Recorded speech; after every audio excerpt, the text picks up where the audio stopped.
Good morning.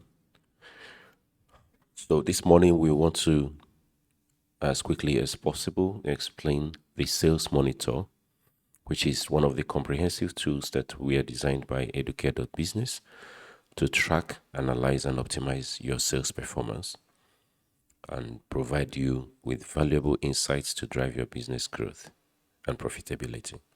So, without much ado, let's look at the points of discussion for us today. That will be the inventory management, the point of sales and sales retirement, the sales returns, and customer management. These are the aspects that we will be looking at this point.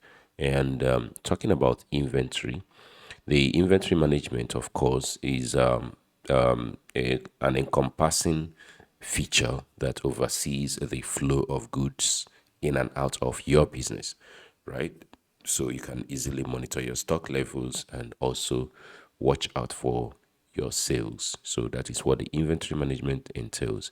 And by virtue of extension, the inventory management will be covering the product schemas, which entails the creation of products, the creation of categories, the creation of brands, and the creation of units of measurement, or in a small scale units, right?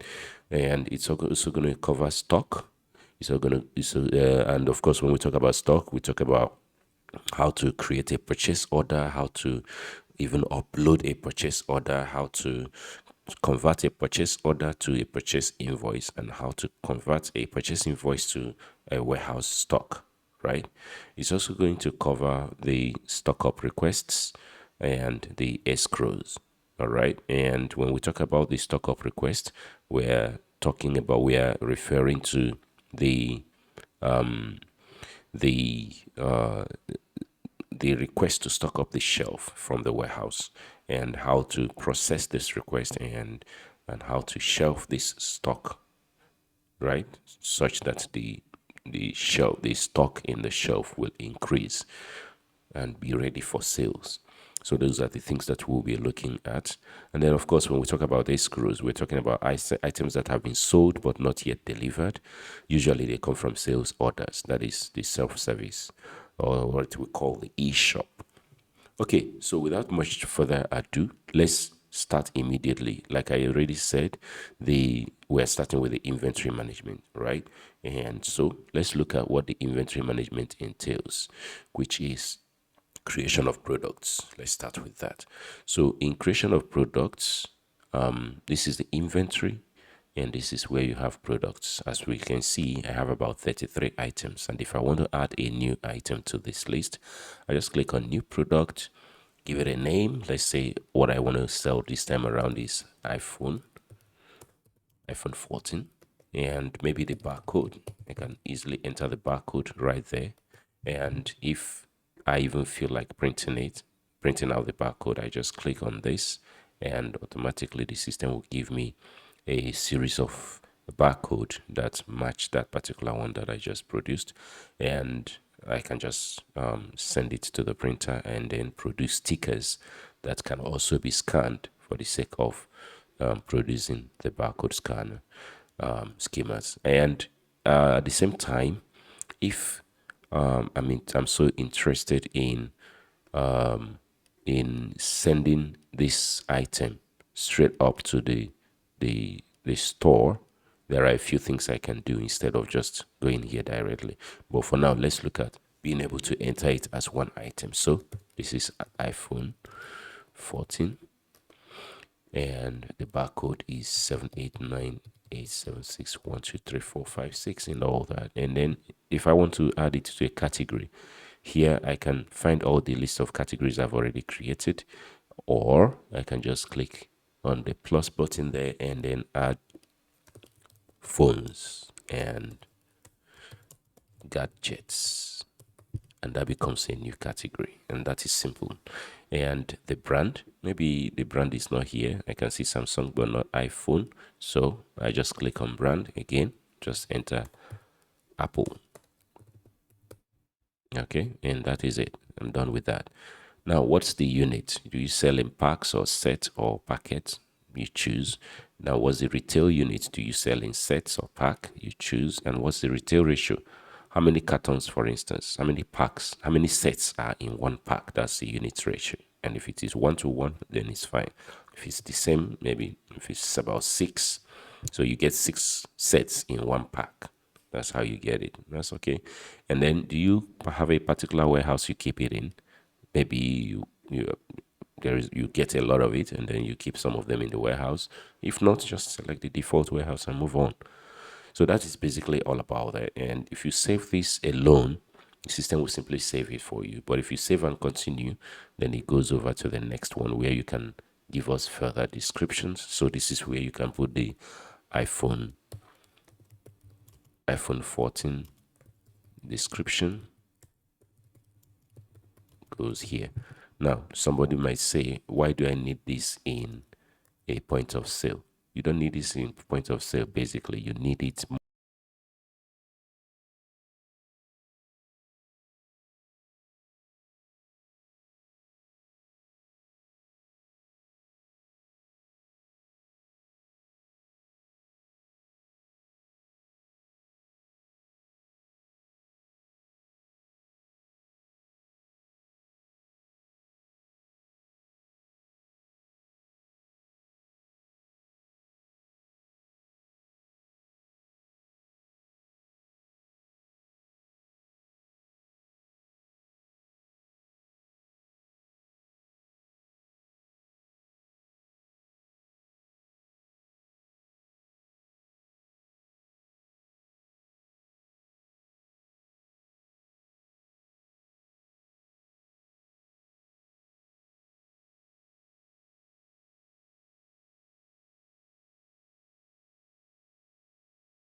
mostly in the shop, right? So like the meta title, maybe you use the same iPhone 14 Pro, something like that, and then the keywords like iPhone,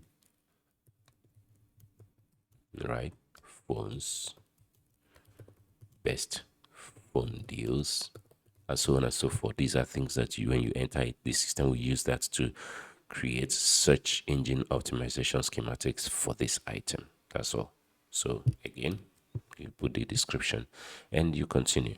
So for you creating this now, the system is already taking cognizance of it, and at the same time, letting you continue with the rest of the contents or stop if you don't want to.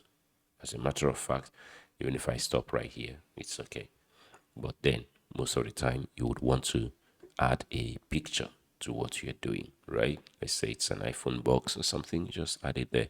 And then, what's the cost price? Let's say you bought it $2,000, or 20,000 naira, or 200,000 naira, and you want to make a gain of 20% on it, then just put it 20 there, and then click on percentage, and that will give you 20,400 or 240,000, as the case may be. And again, you just save it. The system will take cognizance of that again. Now, how often do you, this is lead time now, lead time in days. How many days does it take if you make a request for a stock today? How long does it take to come back to you? This helps you to create your stock level, that is your reorder level. So let's say it takes you 6 days. That means if you make a request today, in 6 days' time it comes. And then how many of these do you sell in a day? Let's say you sell 2 of it every day. And how do you, how what do you want to keep if you don't want to run out of stock? Maybe you want to keep 2 at all times. Automatically the system gives you the reorder level, which is 14 at this instance. 6 times 12 plus 2, 14. And that is it. So with this, the system is already keeping a tag on when to tell you to stock up or not to stock up. Now, is this item ready right now for sales? If the answer is yes, then yes. Do you want it to feature in new arrivals? If the answer is yes, click on yes.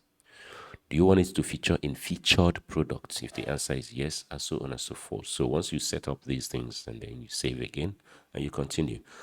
Now, at this instance, You may want to put a supplier's name to it. And here is the list of all your suppliers, the ones that you already have in the system.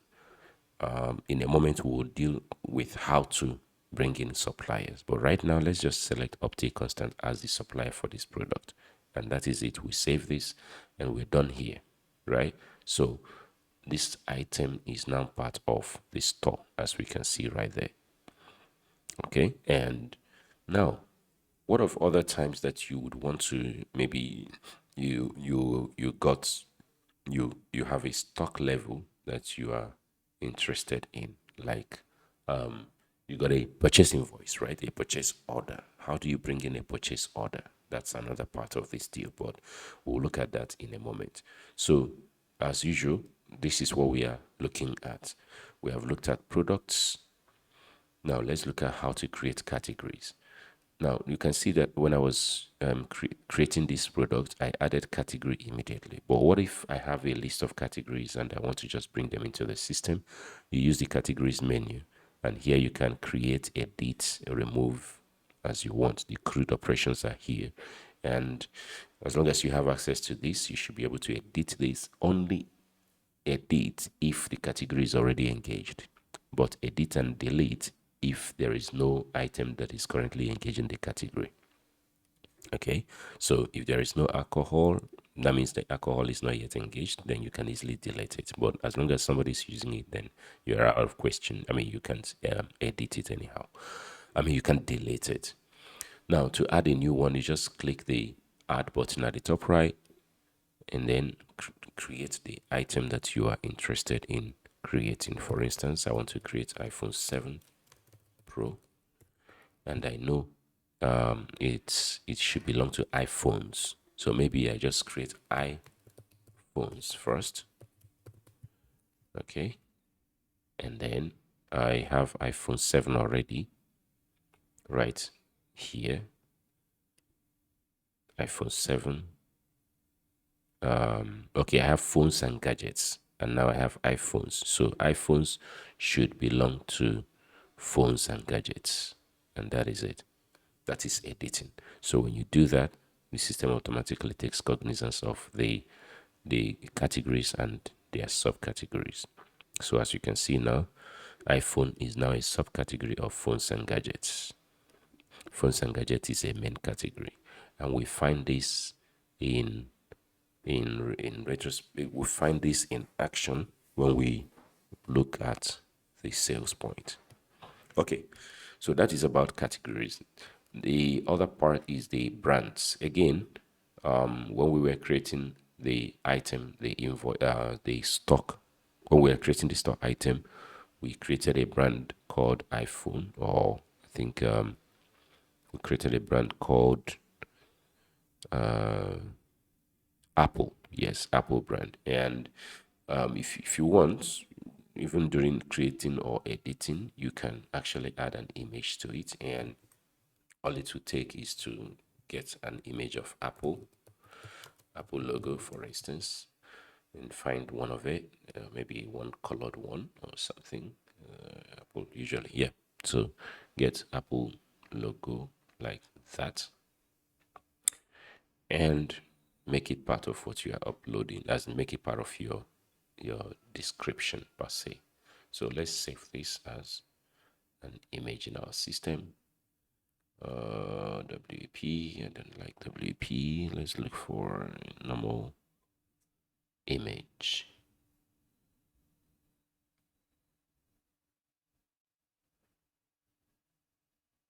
Okay, let's use this. We select that Apple logo as the logo for this particular brand. We will eventually see where this reflects, but that is it. So you can add the logos to each of the items and have the system recognize them whenever you preview them. Okay, so and if you have a description to the brand, like who is this brand and stuff like that, you have the opportunity of explaining more right here. Apple company and all that. So that's about that. And then again, we will have to look at the units of measurement. Like I said, units of measurement entails or rather refers to how you identify the quantities of a particular item. So if you have apples, do you sell them in balls, or you sell them in packs, or you sell them as sets, or do you sell them in bags or polythene? So these are units of measurement. Some people call it SKU, stock keeping unit, or it's simply unit. So every item you have here in your system should be tied to a warehouse unit and a shelf unit. So how do you sell? Do you sell in, do you what's your retail unit? So some people will buy in crates and sell in bottles. How many bottles, therefore, are in one crate of that particular item? So you indicate that at the point of creating the item or editing it. But to add a new brand, a new unit is just as simple as every other thing here. Just click that and then enter the schema that you use for that. For instance, pay. And if you have pair in the system already, the system will just ignore it. But if you don't, it will create it. And when it's created, you can easily see it there. Okay. And you can, again, it's a full CRUD operation. So you can delete, you can create, and you can update, especially if you have access to that. Okay. So that is one part gone. We talked about suppliers. This is the list of all your suppliers, and it's very, very important that you keep their list, because at the end of the day, you're going to be dealing with them as often as like every other day that you make a supply request. So usually we would always prefer that you set up a cash supplier, like, yeah, direct market purchase, for instance, right? So let's say you went to market yourself and you bought several things, then it's just a direct market supply, right? And all you need to do is to ensure that you cover that in your supply list, so that you can always keep tags of that. Okay, and when you create a supplier like this, you have list of all the items that the person can supply by default. Doesn't mean that those are the only items the person will supply you eventually. But you may want to just say, okay, this particular supplier usually supplies me wristwatches. So active wear, blue watch, and stuff like that. That's what he supplies me. And you have that list on the system, and the system also keeps tag of that. So you can see here we have cash as a supplier, we have the contact details, and we have the exact address where we can find the person if we are to go to him or her directly. Okay, so that is about that. That's about suppliers. Now let's look at the purchase order.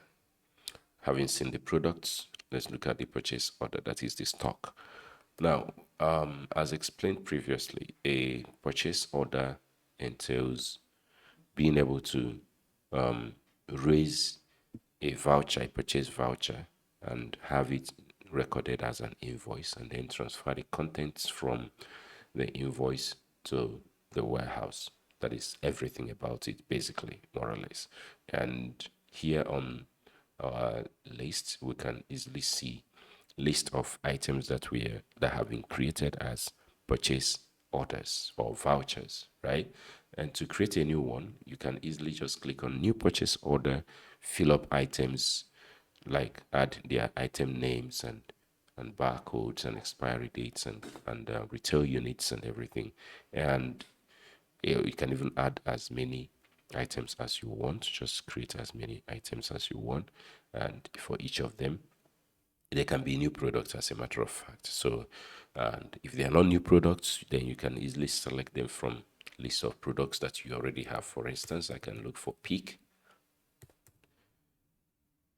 milk, something, yeah, cowbell milk, okay, not peak, and bring it in. Of course, the moment you bring it in, it brings in the item barcode and the warehouse unit and retail unit if there are. And if they don't have, then you bring it in yourself. And then how many packs, how many things are in one pack? Let's say it's 12. And then what is the quantity supplied at this moment that you're about to create this voucher? Let's say you got about 5 packs, which means you got 60 tins. Now, what is the unit cost per pack? Let's say the pack is 5,000 or 50,000, which means the total 60 is 250,000 in terms of cost. Automatically, the system splits it down to the retail unit cost, which is 4,166, or 50,000 in the case of warehouse unit cost. That's per pack. And all you have to do now is, how do you want to sell it? Do you want to sell it by percentage? Okay, I want 30% increase on it in terms of warehouse, or 35% increase on it in terms of retail price. And automatically the system will show you that. So you have a unit price of 4,166 and a retail price of 5,625. Now, what is the current expiry date of the current item that you are purchasing?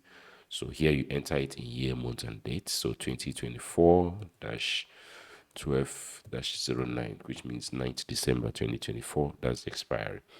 Now, every other item here you can easily delete if you don't want to keep. You just delete them, and then yeah, so that is basically all about that. I think I've already deleted one that's I filled completely. So let me repeat that again. So cowbell comes with the barcode. It comes with a pack, that is the unit, and then the whole item. Okay, well, basically everything I entered previously were still there, so it still comes up, and there, yeah. So we're good. And now, if I want to add, maybe I think I should be able to find something. Black Magic Mug, yes. So there again, it comes with the barcodes, and then how do you buy it? You buy it in packs or goodies. You just select that, and how many did you buy this time around? I mean, what first of all, how many sets are in one goodie? So let's say 6. What's the quantity you bought? 10. Again, what's the unit cost for the supply unit? The supply unit is usually the warehouse unit. So we are saying you bought it for 30,000 naira per goodie, which means you bought it for 300,000 naira for the 60 pieces, right? And then you move on with that. We usually don't, you have the logistics here quite all right, but more often than not, you would want to enter the logistics in the list of summary here, and then have the system split the logistics along the lines of each of the items in the list. So here, Black Magic Mug doesn't expire, so you might as well just leave that one as null. So we have these 2 items, and so far so good. Maybe we are not yet ready to send this to an invoice. We just want to make a voucher out of it. So you have enough information, just save the purchase order, and the system will automatically keep your journey so far for you. So you can see you have not entered documentation date, you've not entered a supplier, and so on and so forth. Now, if you come in tomorrow and you want to continue editing that particular one, just click edit and then you continue with that. So now this time around, let's add a supplier. So to add a supplier is to indicate where you bought it, and you can easily see, maybe you went to the market yourself, so it's cash, right? Or you bought it, or Dangote supplied it, or Opti supplied it, depending, right? So you just indicate who supplied you, and then this document is being created today, so you just select today as the. Now, every time you receive an invoice, that invoice comes with a receipt number or invoice number, and you need to just enter it here. Meanwhile, on the system itself, an invoice number is generated, which is our own invoice number, right? So we have the vendor invoice number and we have the receiving invoice number, and that is it. Now, let's say it costs you 12,000 naira to transport these items back to your office or warehouse. Then you enter it here. What the system does at that instance is to look at the logistics. Okay, fine. Let's continue first. So let's say we have this freight, and then on tax we have let's say we pay the 10,000 naira tax, right? If this tax is not waived, the system will add it to the cost. But if it is a waived tax, then the system will not add it to the cost. It's as simple as that.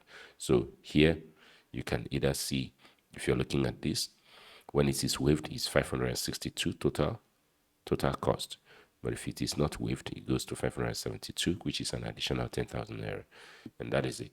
So let's say it is a waived tax, then we keep it that way. Other logistics like say food that people had to eat and stuff like that, maybe about 5,000 naira, it all adds to the cost. Now, if you had a discount from these sales, let's say that they gave you a 50,000 naira discount at the point of sale, then all you have to do is indicate that you got a 50,000 naira discount, which the system will definitely knock out from the subtotal. All right. So, but for now, let's leave it the way it is, just logistics and everything else, right? Now, see what the system does when you do this. It goes over to logistics and splits the total logistics across the items that are on the list, still giving you the total of 17,000 naira, which is a combination of 12,000 plus 5,000, since this is waived. But if it is not waived, the system will also add it to the cost.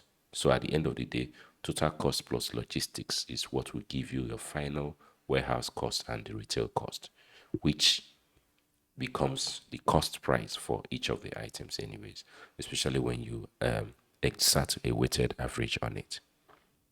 Okay, so at this point, we are ready. We can save this purchase order, and we are also ready to move it from purchase order to purchase invoice. And to do that is to use the orange button here that says convert to purchase invoice. Now, let me explain the four buttons that you usually see here. There are actually five, but one shows up when it is an invoice. So let's see this one. So this is edit, which we have dealt with. This is clone. Now, clone is a case where you have created this invoice, you have sold with it, I mean, you have purchased with it, and then maybe because it's coming from the same Dangote group, you want to reuse it. Maybe, in fact, maybe you want to go to the market again, right? And the items in this particular invoice are the same items you want to buy again. So you just clone. You just clone. Just click on clone this voucher, and the system will give you a copy of it for you to edit as a new purchase order, and you can go on from there. All right. But then right now we're talking about purchase invoice conversion. So you just click on that, which is actually the second on our list right here, purchase invoice. But before we talk about purchase invoice conversion, let's also look at uploading a purchase order. A purchase order is a list of items that you already have maybe in Excel sheet, right? And you want to bring them into the system. It should already have the names of the products in question, the barcodes of the products, the brand, the category, the warehouse unit, the retail ratio, supply unit cost, and expiry date. Now, it doesn't matter if you added any of these guys. It doesn't matter. As long as you have the name and the barcode, you can bring them in. And even if they are new products, you can always add them to your Excel sheet and make it part of what you upload. So this is just where you see the sample of the headers, like what you need to have in your Excel sheet to be able to upload. And when you go to files and you select maybe 10.xls, maybe it's a content of 9 or 10 items that you want to upload and create a purchase order out of. Once you upload it, the system will pick them up and automatically pop them out for you to maybe add a few more items and then save it as a purchase order. There you have it. So packs and pieces are the retail units. Case quantities are here, which is the retail ratio. Now, what are the quantities that were supplied? Let's say you got one of this, one of this, one of this, one of this, one,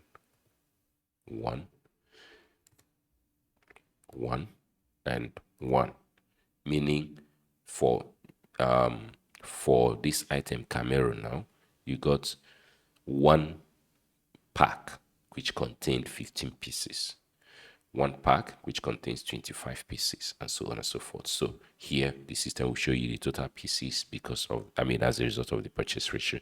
And at this point, you can easily see even the supply unit cost that you entered have already taken effect, and if they have expiry date, it has already taken effect. So leaving you with very little, having very small amount of work to do. For instance, maybe you want to make 50% sales on each one of them. So again, just toggle this to from exact to percentage and enter the percentage of sales.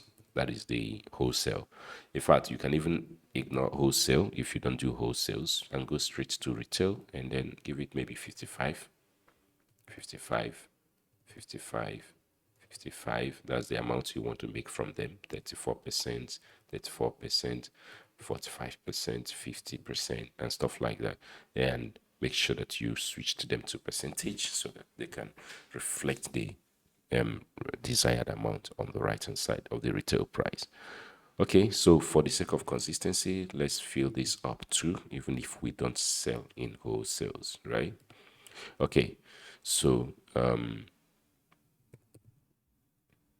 right, so most of the time the wholesale prices are cheaper, right, than the retail prices. Okay, now again, you can see I didn't have to enter these things from beginning.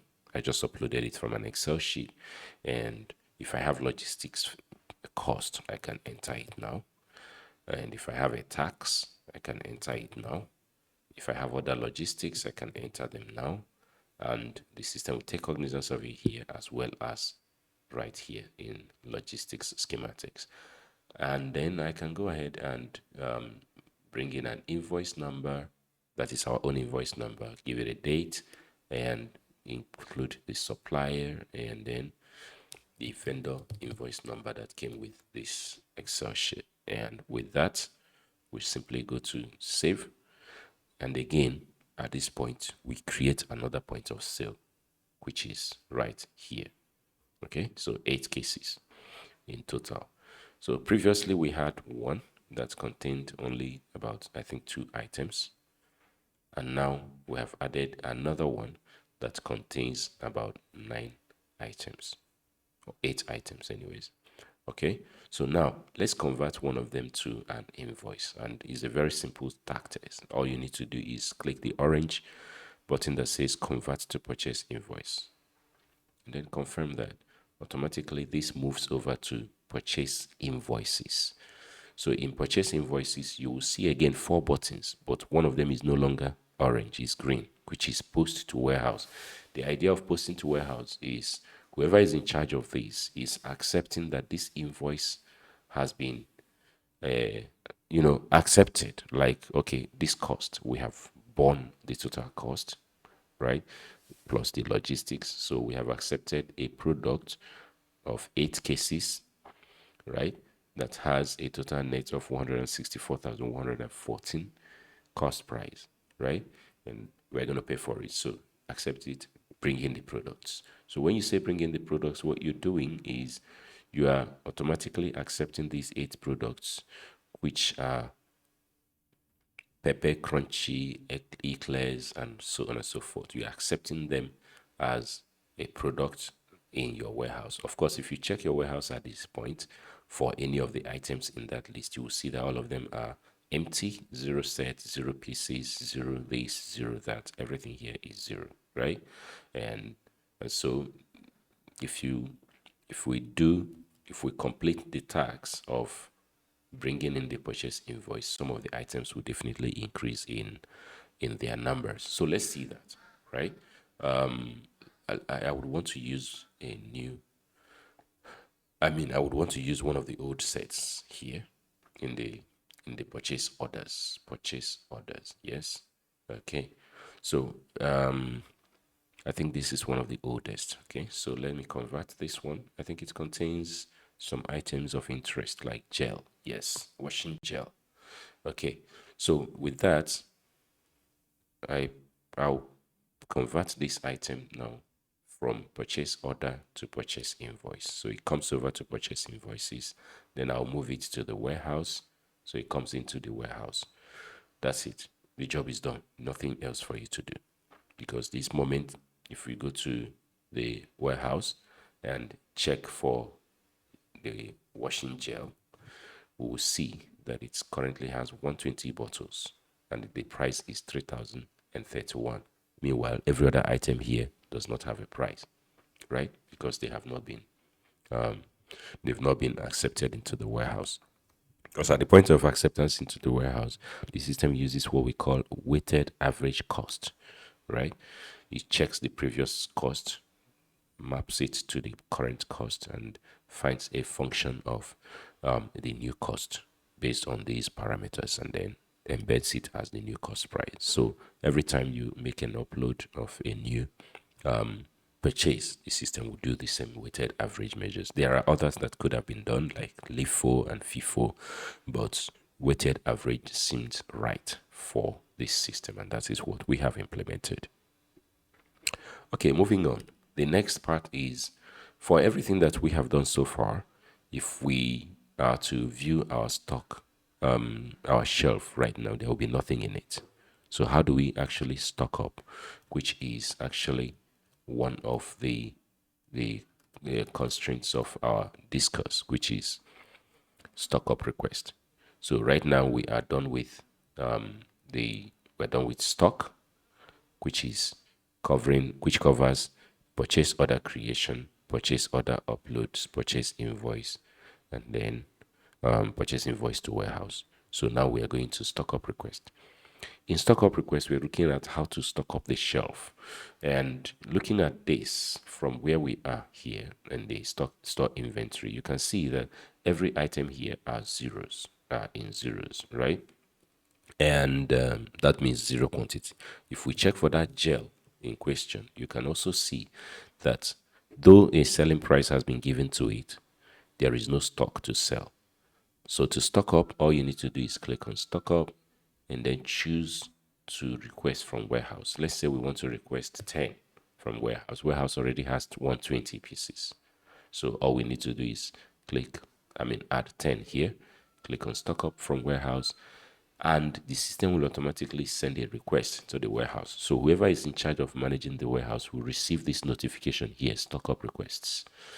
And when they open it, they will see that Engineer Alex requested from the supermarket that washing gel 10 pieces be sent to shelf. And all you need to do is click on process to approve the supply, and you are free at this point to make a change if you are in charge of it. You can change this to 20 and so on and so forth. And then, of course, if you change it, you will need to update the request before processing the supply. So now that you have processed the supply, what happens is that the stock in question will now move from warehouse, right, to the shelf, reducing the warehouse from 120 to 110. At the same time, increasing the store inventory from 0 to 10. So if we check for gel again, we'll see that gel now has stock of 10. That is it. So now, what it means is that we have items to sell.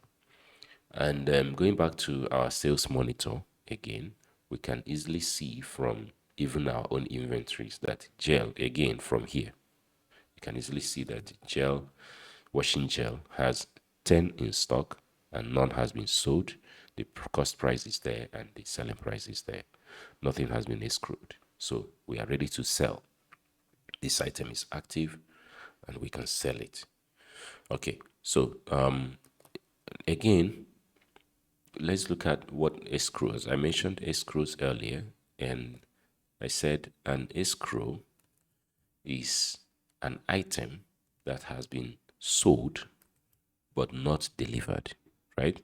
And they come usually from sales orders. The sales orders are orders that were made by individuals from their own houses, maybe using the e-shop, right? And when they pay for it, you escrow the item, and then when they come to collect it, you now deliver the item. Okay, so that's the reason you have escrow here. So if an item is 10 in stock, sold with 5 sold, but it has 2 escrows, what it means is that the total you have to give away is 3, because 5 plus 2, 5 sold plus 2 escrows is 7. 10 minus 7, 3. So at every point in time, the system is keeping tag of what should be available for vending. Okay, so that's about that. And so that basically wraps up everything about the product stock up and all whatnot. So escrows is done. Now let's look at the point of sales and the retirements.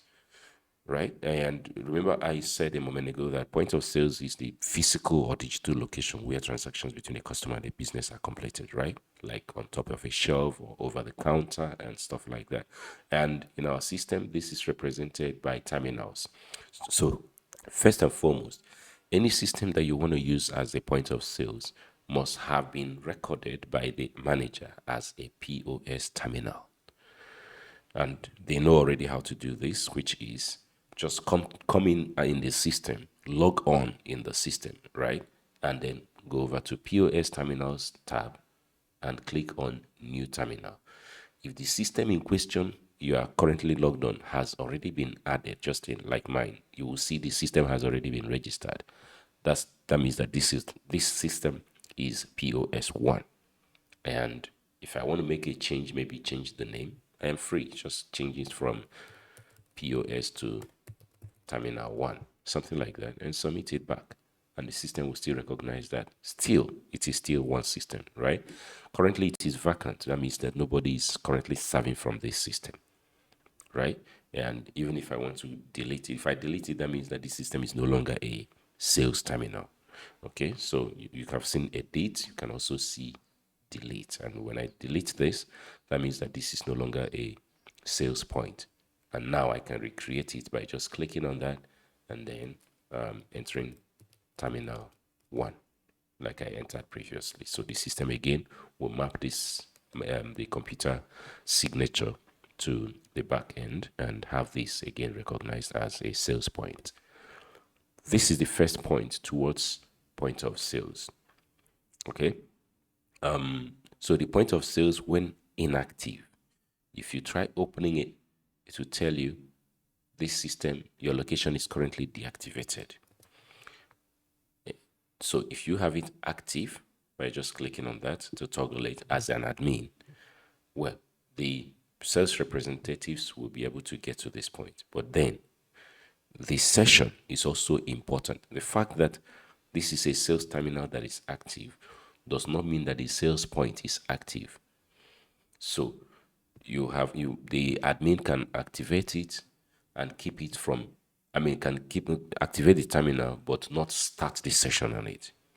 So now to start a session is just a matter of toggling this button, the sales points button. And at this point, anybody with a 4-digit PIN can log on. So when you come in here, it tells you this is not a public link. This page should only be opened within the premise and ensure the device is connected to a reliable network and so on and so forth. So you receive all these. And then when you click OK, you can log on. Now, logging on is basically a 2-point schema, right? The representatives, that's the sales rep, log on with their 4-digit PIN on any active terminal. So this is an active terminal right now. And to sign in, all you need to do is click here, enter your 4-digit PIN. For instance, mine is 0765. And once I enter that, click this, then I have this place where I can sell items, chicken. Now, when you come over here, you can see all products. You can see products that are in glossary, cake, pizza, all those categories that we created. We can find their products here. If those products already have stock and cost price. If they don't have stock and cost price, you won't still see them here, even if they have been on the system. So we can only find phones and gadgets, iPhone, because we have cost on it, right? And we have a stock on it. But if we go to maybe glossary, we'll find washing gel, which is the one that we want to sell right now. Okay, so now let's say that we want to maybe even use barcode to search for it. Again, we have this here, and we can always search for any item that we are interested in here. So if we have a barcode, we can search for any item using that barcode right here. Yeah, but I don't know the barcode for washing gel. So here we go. We can also search for an item directly. So we can search for iPhone and we will find it. We can clean that up and we go back to where we were, or we can just open all of them and we're good to go. So now, if I want to sell this, it's simple. Just click and it will add to cart. But usually you would want to start several deals. So what we call a deal is serving a shopping cart for a particular customer. So let's say you have three customers in your front at the moment, and you want to serve customer one. You just create a new deal. So you are serving a customer, and if at the point of serving this customer, the customer says, "Oh, hold on, I want to pick up something else," and he shifts away. The second customer is still in your presence. You don't have to wait for them. You just click new deal and start serving the second customer. So right now you have two carts that are open and waiting for you to check out. That's what this is all about.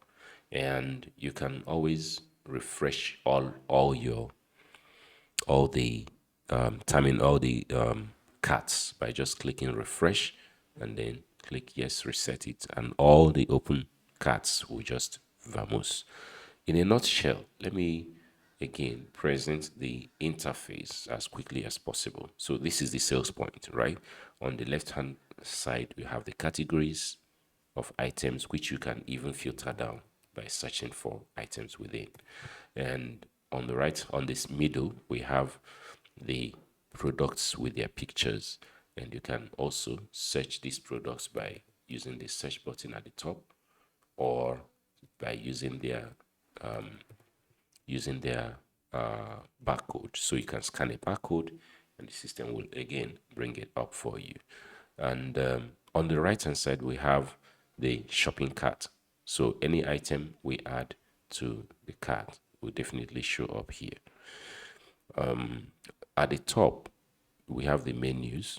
So the first menu there is the shortcut that shows you the function keys that you can use to to reduce having to use the mouse.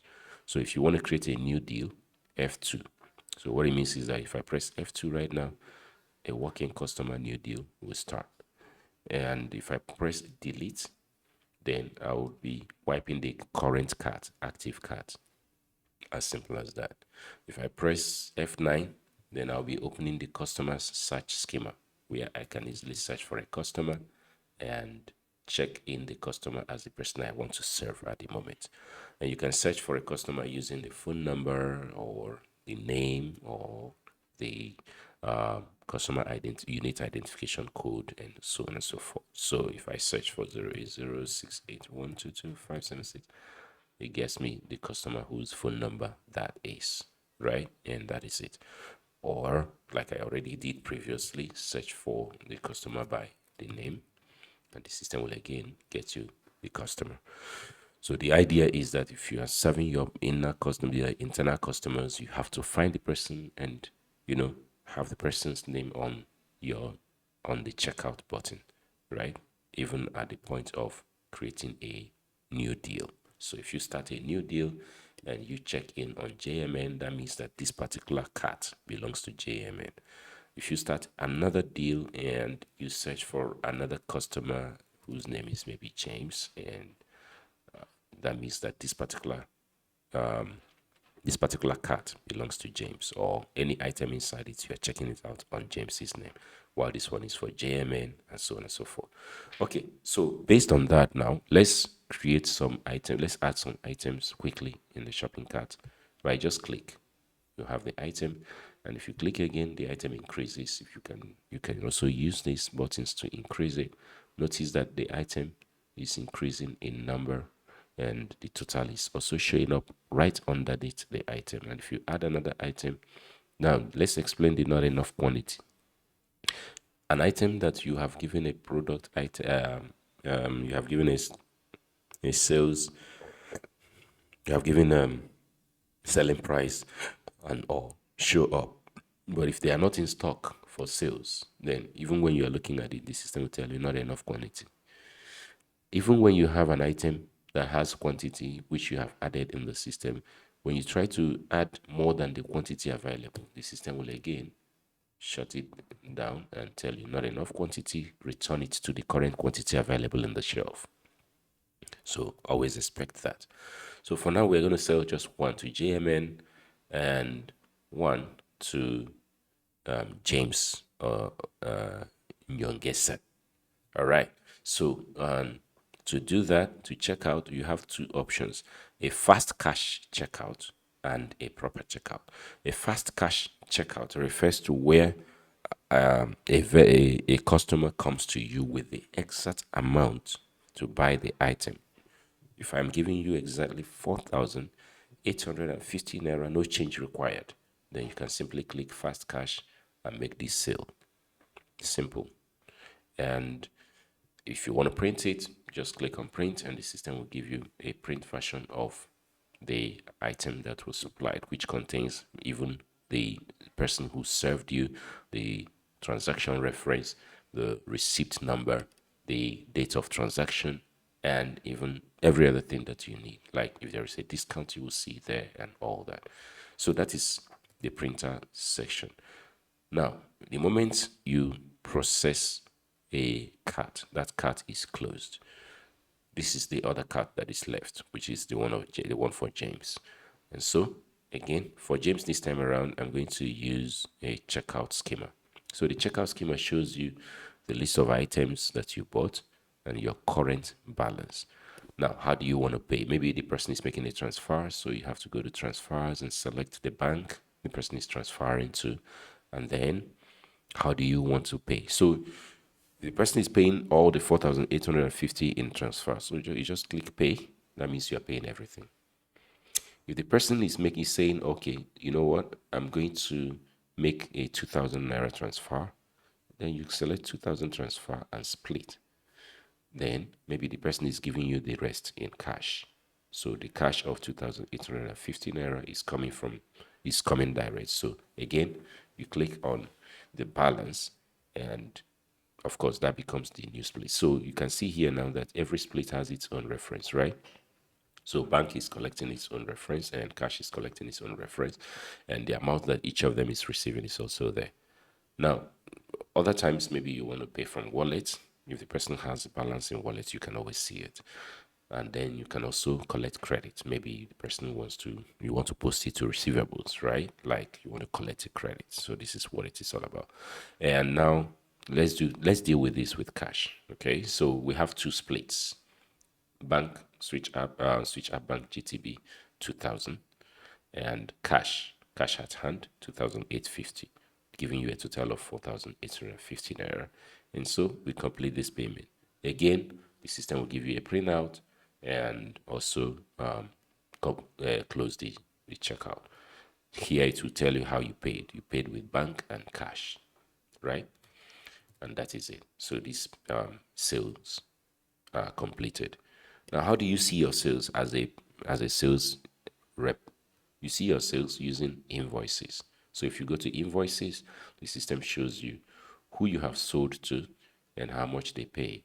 You can even see the splits. Okay, so this person paid 2,000 with GT Bank and paid 2,850 cash at hand. There is no change. So the system also shows you that if you give somebody change, the system will note it for you, even though it's not part of what we record in our accounting systematics. All right. And if you want to see the invoice again, maybe reprint it or something, you just click reprint and you can get that again. And this can run as many as you have sold. I mean, since you started, you can even search by dates, like when did you make this sale and all that. You can always search with that. The system will focus on that. So there you can see even the reference numbers and everything.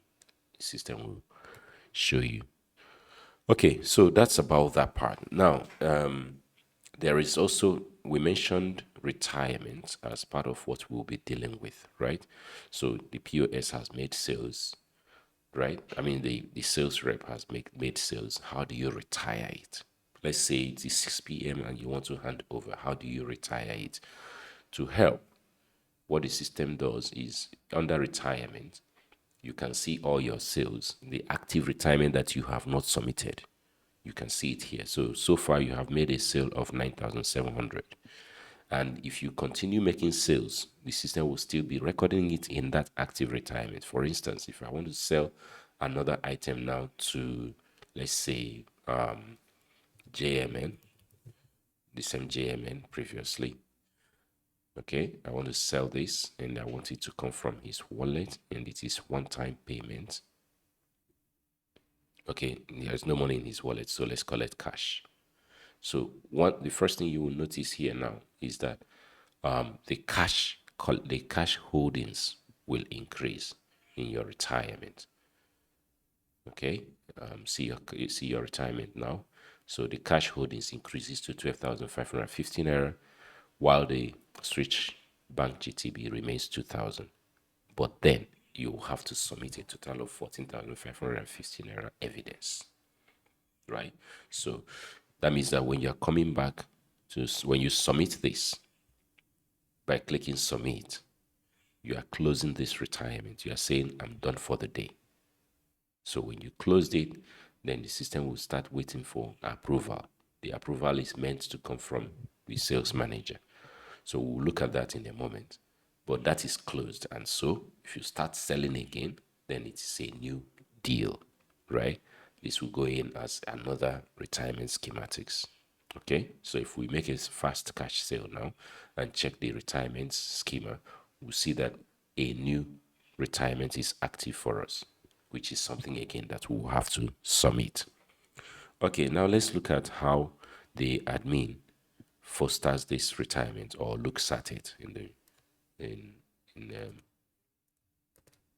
okay, so here the sales manager has the list of all the sales, which is called the sales point. So in the sales point, all the sales from all the different terminals are showing up here. The customer who it was sold to, the cashier who handled it, and the amount that was paid and everything, they all show up here in time. At the same time, all the retirements for the day or the next day also show up here. So you can easily see this person retired this person is still active. So that one that has been retired, you can accept or flag. Now, why would you want to accept? Why would you want to flag? If the person brought exactly the cash that was recorded here, then this does not have a problem. If you confirm that the GT Bank received this 2,000 naira, then this does not have a problem, which means that this person's retirement is in order. So you do what? You accept. But if it has an issue, then you flag it. So flagging it means this requires rectification or balancing. That's it. Okay, so this one is still active, so you can't even you can't accept it until the person who is in charge submits it for reconciliation. Okay, so that covers everything about sales points and manager's confirmation of retirements. Let's look at sales returns. A sales return occurs when a customer returns a previously purchased item. Maybe because he's not satisfied, has a defect, an expiry, or any other reason, right? And when they bring it, you are meant to record the returns and also exchange, refund the person to the value of the item that is being returned. Okay, and the process is very simple. It starts with sales verification, and then gets to request for the invoice. It starts with sales verification, which entails collecting the invoice, searching for the invoice in the sales point, or or just starting a new sales return with the invoice reference number. We'll see all that. Now, the quantity being returned must be less than or equal to the quantity sold. Now, if you have return reason, you can enter it in as few words as possible, then process it, then refund it. So we're going to see that in a nutshell. This is a sales manager and this is sales returns. So in sales returns, you can see there is no item at the moment. So let's say that from sales point that what James bought, James wants to return. All we need to do is request for the payment reference on the invoice that he received. You must present your invoice, right? And when you present your invoice, whoever is in charge goes to new return, makes a register, or rather makes a search for that. And definitely, if it was sold from here, you will find the invoice. you will see the items in that invoice. And if the washing gel in question that is being returned is actually one of the things that we are sold, here you can indicate the number you want to return. Now, if you try to take it above 1, you'll have an issue because the system will not let you, right? And that is because the amount that was collected, the quantity that was sold and collected was just 1 bottle. So you can't sell 2 bottles. You can't return 2 bottles. Simple. Now, what is your reason? Let's say it was damaged. You just enter that keyword, damaged, and then you process the return. So how much are you returning? You will know in a moment. Because you selected 1, if there are 3 bottles here or 2 bottles and they amounted to, let's say, 9,700, when you're making this return of 1 of them, that means that you are returning 4,850 to the to the customer. So let's process this. So to process it is again simple. Click yes, and the system presents you with the current amount to be returned, which is 4,850, and gives you an opportunity to refund the amount. So to refund the amount, the idea here is that the system already debited sales, or rather credited sales, the sales account for this transaction. So now it needs to debit the sales account because of this transaction. Where is this money coming from? Where is the credit account? So let's say that you are paying it back from GT. So you select GT. Okay, so that means you are transferring from GT, you are transferring 4,850 back to the person who made this request. And that is it. Once you select that, click on confirm and okay, the job is done. So that means that the total amount to be refunded has been successfully refunded. And that wraps up everything about sales refunds. So that is basically all about it. Now, remember what I mentioned earlier, that the stock quantity will always change when you are purchasing invoice, when you are accepting it to warehouse, when you are making a sale, and when you are making returns. So if we go back to this list now and check our inventory, we'll see that instead of having 10 on washing gel, for instance, that's gel, instead of having 10, we have 7, and it marks that 3 have been sold. This could have been 4, but we returned 1, so that leaves us with 3. If we return another one now, this will reduce to 2, and this will increase to 8, and that is as simple as it gets. So basically, that is all it takes. Now, I remember that when we wanted to deal with a customer, we wanted to we can easily create our customers, right? And if we have a customer here on the list, we can always check the person out. But if we don't and we want to create, we just click on new customer, fill the data, and save, and that is it. You can put a profile picture, a data page of a passport or whatever, and then you have that uploaded such that the person can be credited at any point in time. To credit a customer, maybe the person makes a transfer of 100,000 to your Zenith Bank or GT Bank. All you need to do is get to the customer details, click on credit wallet, and then fill in how the person paid. Maybe the person made a transfer to GT, a total of 100,000, and then the narration is wallet credit, and then a transaction reference. You can always generate it from the system, and then you save it. Automatically the system will send a credit message to the personnel, that is the customer, and at the same time increase the total credit of that person to 100,000, right? And at the same time it becomes easy, or rather possible, for you to check out for this person using wallet, because right now the person has a wallet credit of 100,000 naira, and you can use that to complete a payment from the point of sales. It's as simple as that. And when you do that, actually, what happens is that, again, the wallet transaction for that personnel will be debited or credited as the case may be. For instance, there is a credit of 100,000 and a debit of 4,850, bringing you to a balance of 95,150, which you can easily see the details of the transaction right here. Okay, and so on and so forth. So basically, this is what the customer management schema is all about. And if you have a list in Excel sheet, you can always upload your customer list by just selecting the customer list and then uploading it, and the system will filter them out.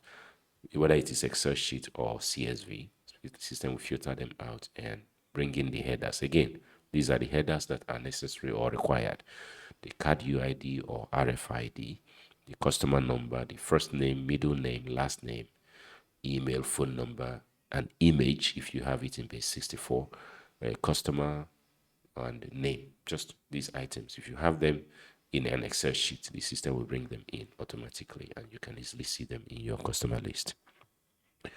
All right. So basically, that is everything about that. I believe I've talked about the checkout of point of sales, which you can record withdrawal from the customer's credit balance. Of course, I also said that the customer will be notified. A mail of the credit and debit will be sent to the customer, so you have to be careful with that. All right. So in summary, we have covered the inventory, which encompasses the product creation, the purchase, and stock operations. We have covered point of sales, which covers sales representations, sales reps operations, and their logins, the adding items to cart, and all that. We have covered sales lead return, and finally we covered customer management.